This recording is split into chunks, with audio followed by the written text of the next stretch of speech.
Oh, okay. Hi. All right. Yep, microphone's working. Okay, so this section, we are still in the 7th hub, is chapter 10. We're on page 254 in this installment of reading cover to cover of the Parinama method. And this section it's kind of short, and it's stillness and space, and it is an important part.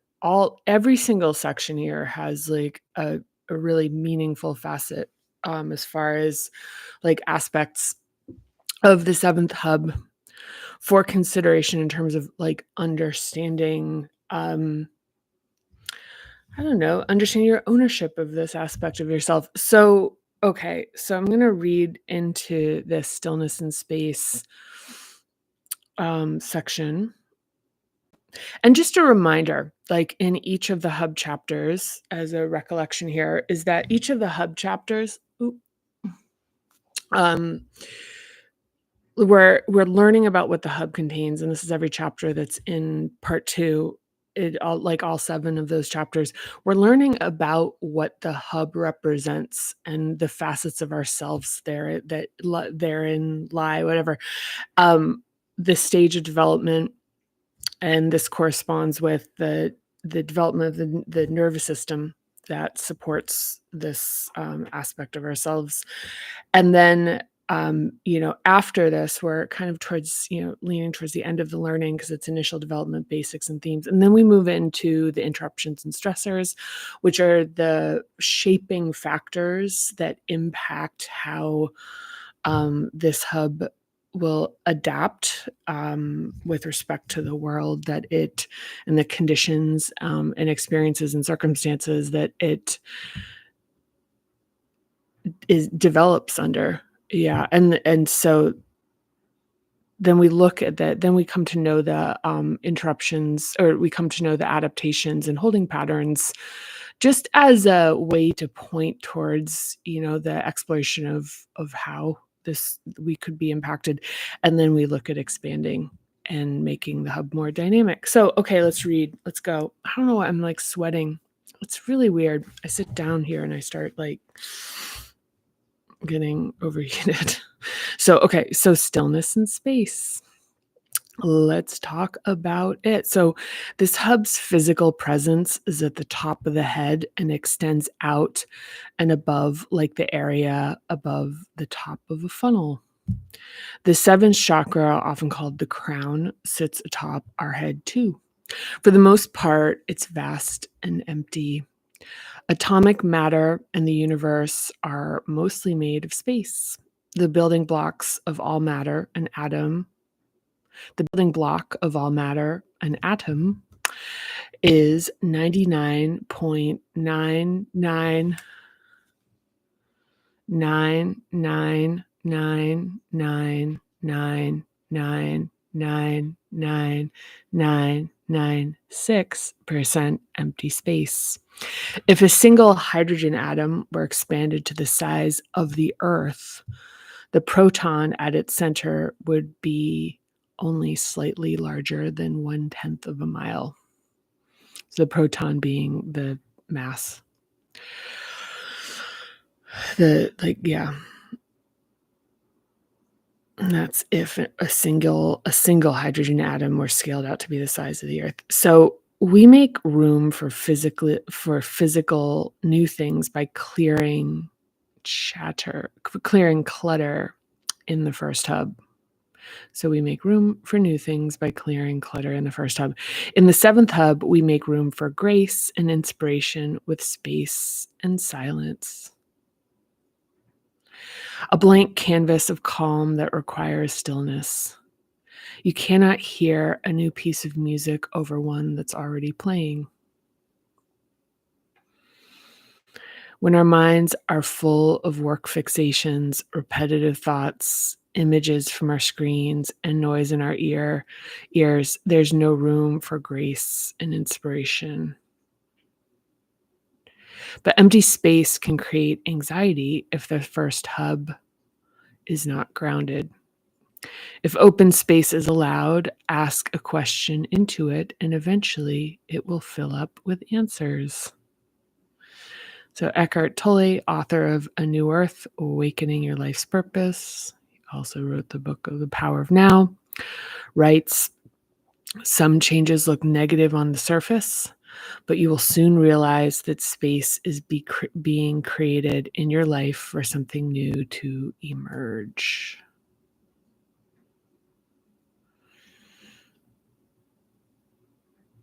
Yeah. Yeah, and so as far as some of the nuance, and keep in mind this is a follow-up to the inquiry section, and the lead up. I read from that yesterday. Um, that so something to consider, something worth considering is, and it's been kind of visited in previous chapters and in previous sections, is that that like kind of this like like holy notion to like exist in silence and stillness constantly is this kind of like like that's what you should be doing. I mean, that's one of the things that happens is that it's like there's a practice that has this very particularly potent or redeeming or extraordinary quality to it. And if we are still operating out of this model of there's something wrong with me, I'm always doing something wrong, it'll become this thing like I'm not doing this all the time. Like, so it's another thing to turn into shame and to be like, oh, I've noise going, I've music, I've podcasts, I've watching TV. Like, and so it's kind of like now whenever that's playing, it's like, okay, here's another place to be like filled with shame. I should always be sort of walking in silence. And and and the thing is that first of all, pointing that out. Second of all, knowing that is just time when we're just, there's an allusion here to like the first hub being grounded, but I would actually extend that to say that it's the lower hubs. If that establishment in the lower hubs is not um is not really like even just like a little bit stabilized. But also the thing is that there's vicissitudes or fluctuations or whatever in life where it's like there are just times where maybe you're sick, maybe you're tired, maybe you're hungry, maybe you're worn out, and the idea of like allowing a life altering or even just slightly sort of disorienting revelation to come is just going to be too much. I mean, this thing where it's like, I'm going to be this receptacle for like cosmic wisdom all the time. It's like, one of the things that's pointed to here is the amount of space that exists in a life. And the idea that it's like to become evolved, enlightened, ascended, it means that now it's like you have to spend all your time in these like sort of like potent, really super dense or even just anything like that. There's an idea that there's just a lot of time. And the thing is that a lot of the things of like keeping busy and being like, I need to learn this, I need to learn that, I need to learn this. And once I'm going to try to land this kind of notion.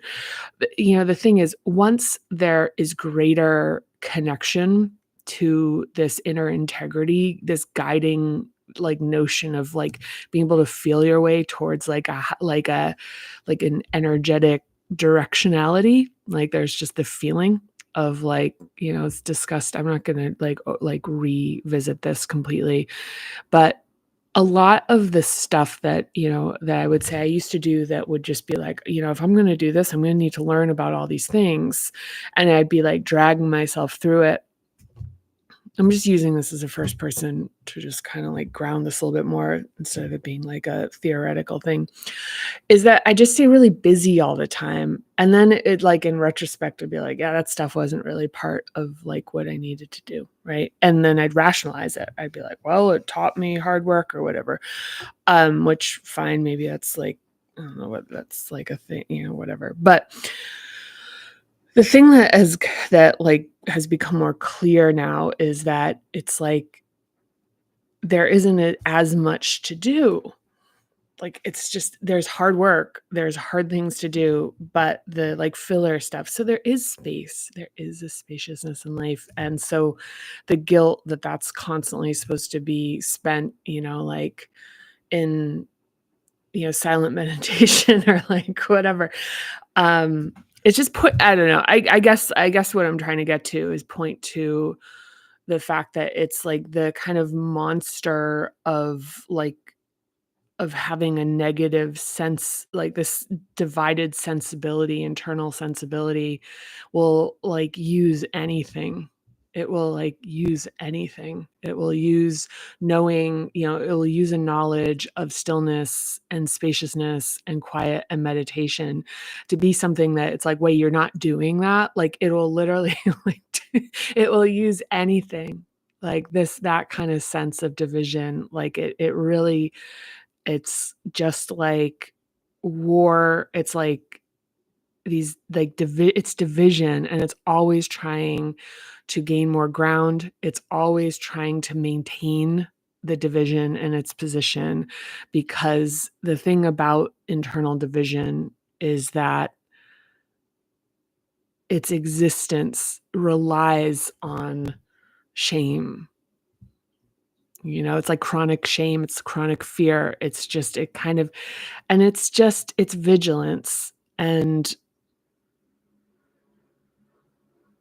it really can be retired, like, and it's like it helped at one point, it's not helpful anymore, and if it metastasizes, it can become, um, can, like, make your life feel like shit most of the time.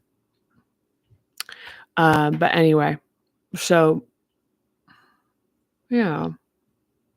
Yeah, and sometimes it's really hard. I this morning sat and, like, watched my cat for, like, I mean, only, like, 5 minutes, but just anything that kinda, like, slows me down, or just, like, watching something that's, like, that's just natural. That's natural, just watch something natural. And actually, that's probably it. It's probably watch something natural.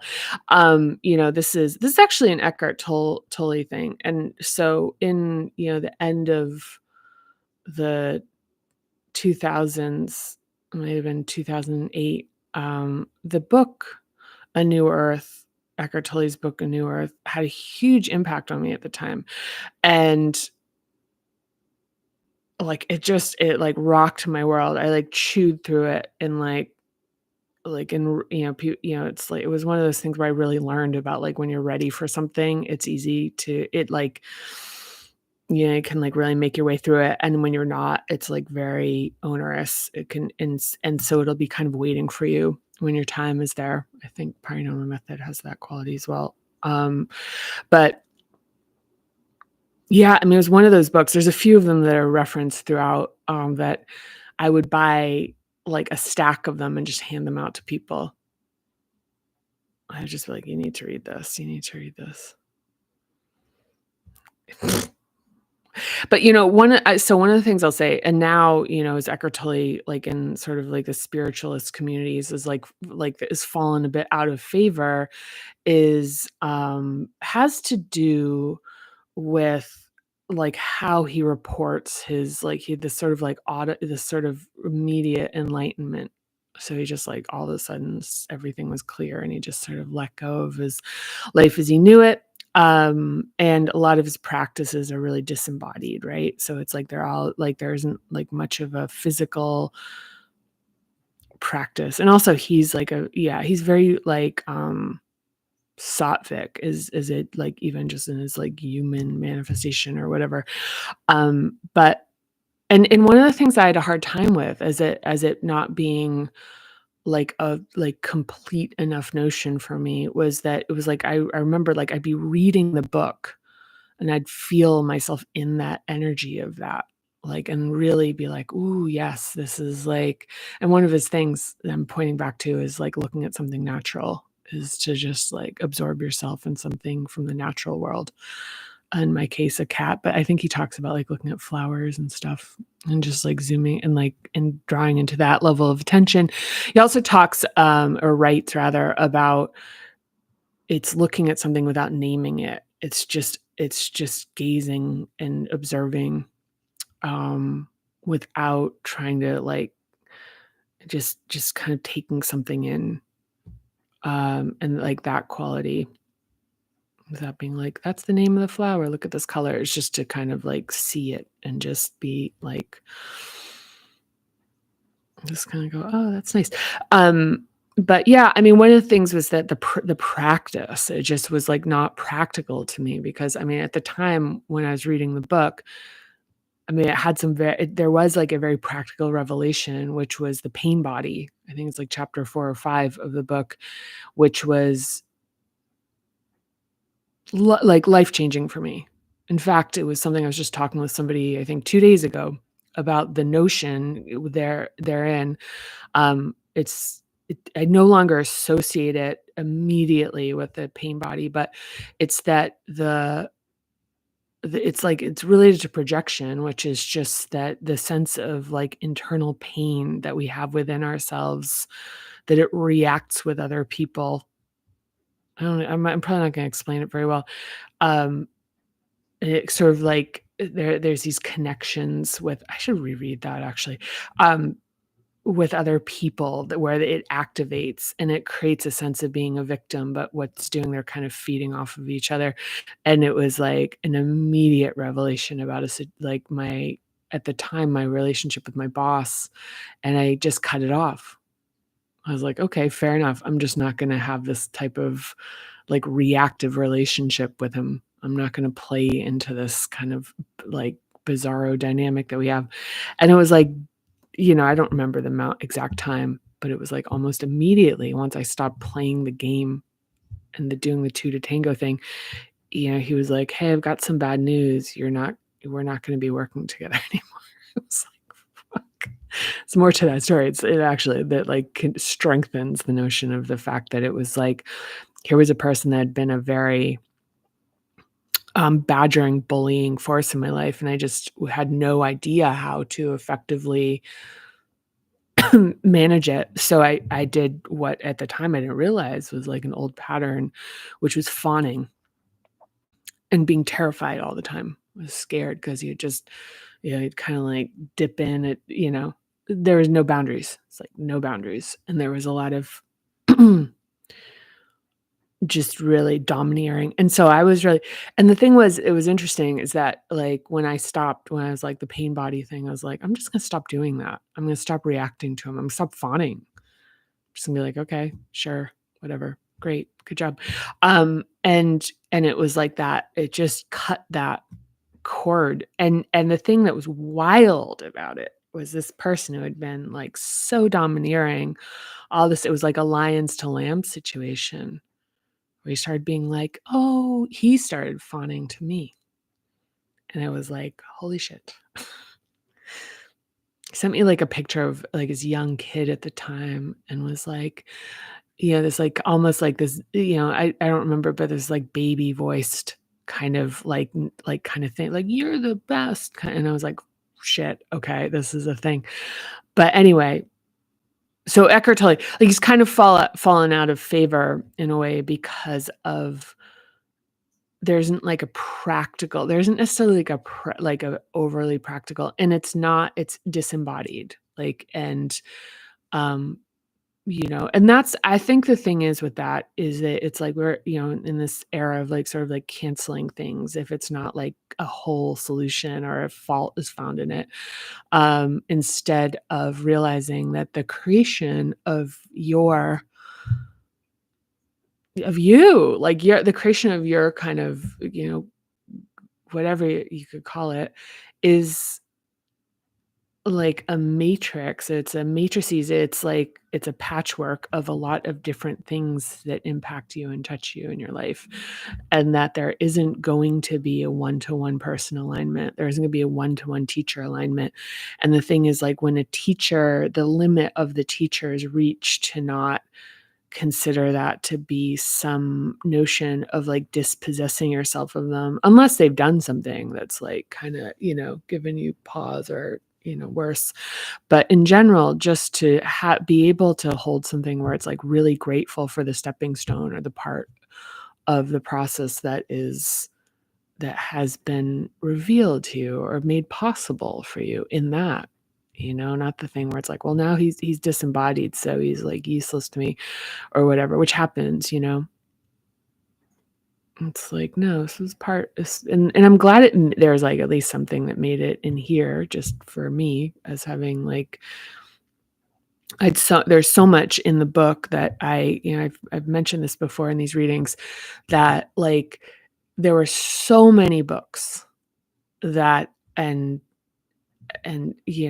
influences of extraordinary, like, just extraordinary people and creators and authors and that, like, didn't I had them in the bibliography. I'd had this, like, really elaborate bibliography, and my editor cut everything in favor of it only like, that I could only cite things that were explicitly mentioned in the book. And so there are parts where I'm like, the thinking in this, I was reading this book when I wrote that, and so there's this, like, sort of not directly cited sort of feel to me, and so but I guess that's just how it's done, which is kind of a weird thing, but yeah. Yeah, the bibliography was, like, a whole big thing because I didn't actually know how to do it. I hired somebody to do it. I've heard about that. I hired somebody because I had, like, a gajillion books and scientific articles and this and discussions and stuff, and I didn't know because there's 2 different citation methods apparently. And then I had it done, and then my editor was like, "This is, like, a mess," and then my editor fixed them, and then my proofreader took another whole, like, cut into it. So everybody in the literary world is obviously important because it's like, I mean, it's like honoring those before you kinda thing. So I respect the fact that it was, like, a lot of diligence was put into it. It's also on the website. The bibliography is also, I just realized it's on the website. It's in the yeah, it's in the footnotes. It's in there. And there's also this, like, wonky thing with the website where when you click on join the community, it takes you to bibliography. Should fix that. I don't know, just hasn't really felt like anything. Hasn't felt important. Is. Probably is. But whatever. It's not happening right now. So anyhow, okay. So this is like the section is short. I went long. Stillness and space. Just the importance of space, but also realizing, I think this really important part, which is like when space is created, there is like, so, it's like we make room for physical new things by clearing clutter in the first hub. It's just realizing that part of there is kind of a holding ground when we're like when we're not allowing like when we're sort of like holding ground with not allowing quiet and space, the blank canvas, because it will like there is just it will fill, and so it's kind of like it'll fill with the quality of inquiry that you have. It'll fill with the quality of kind of the space that you're in. It'll refill with the same shit if you're not really adjusting anything, or if you are actively in inquiry and consideration of like larger questions about like how to fill my like the space of myself, how to fill my physical life. It doesn't remain empty for very long, like empty, even though it's technically empty, whatever, blah, blah, blah, blah, blah. Anyway, there's that. Okay. We did it. We made it through another one. Let's see. Okay. I think that's it. Next is patterns and fractals. After that, patterns and fractals. I think there's let me see if it points to this. So chapter 9. Patterns and fractals are, oh yeah, it's in chapter 3. Nature is our nature. This is like patterns and fractals and this kind of thing about like natural patterning. This was something that was like really hard to land as I was writing the book, and like I felt it very deeply. It's originally like I think there was quite a bit of it in the first hub. I know that there's some of it, and there's got to be, yeah, in chapter 3. So chapter 3 and chapter 4, it was really like I really felt this kind of thing about like natural patterns and like larger like phenomenon, and also the also like the notions of like, as is above, so is below. That's actually reflected in the book cover again. I mean, there's a lot of, as previously sort of alluded to, there's a lot of symbolism there, like in this. So here's the embers, and then here's the stars. So there's that. So is above, and then you've got, yeah. So that's the so as is above, so is below kind of thing. But also just the kind of thing. It's like I think everyone's always already seen the memes of like tree branches and arteries and nebula and cellular stuff, like blah blah, like huge phenomenon, looking really similar to micro phenomenon. And yeah, anyway, so there's just that. And then we've got, so the wonder and awe. There's also sense of humor. It's funny, sense of humor. Okay, now I'm going into talking about like production of the book. The sense of humor is also in the second hub. So it's in chapter 5. And I remember that being something where I'm like, that lives in 2 places. And one of the things is like sense of humor in the second hub is just about pleasure, is about like joy and just like surprise and delight and everything. Sense of humor in the 7th hub has a lot more to do with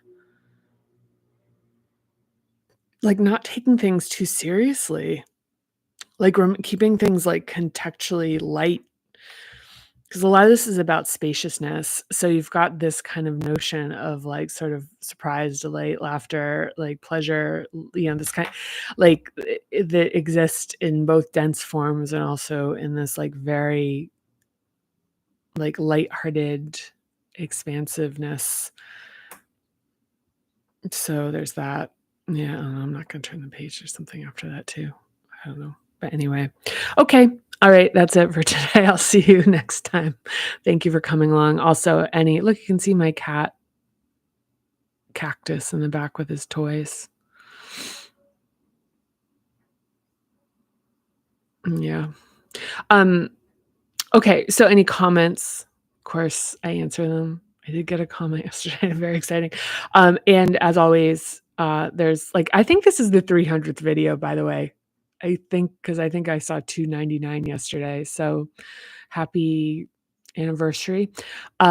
If you have anything, so actually, yeah, this has been happening. If you have anything that you want to, if you don't have like direct connection to me personally, and there's something that you want to share or ask about or talk about, you can send a direct message to me at the Parinama Method on Instagram. I do my best to get back.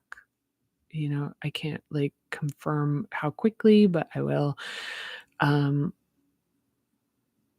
To like the best of my ability, I've been getting back to folks on there.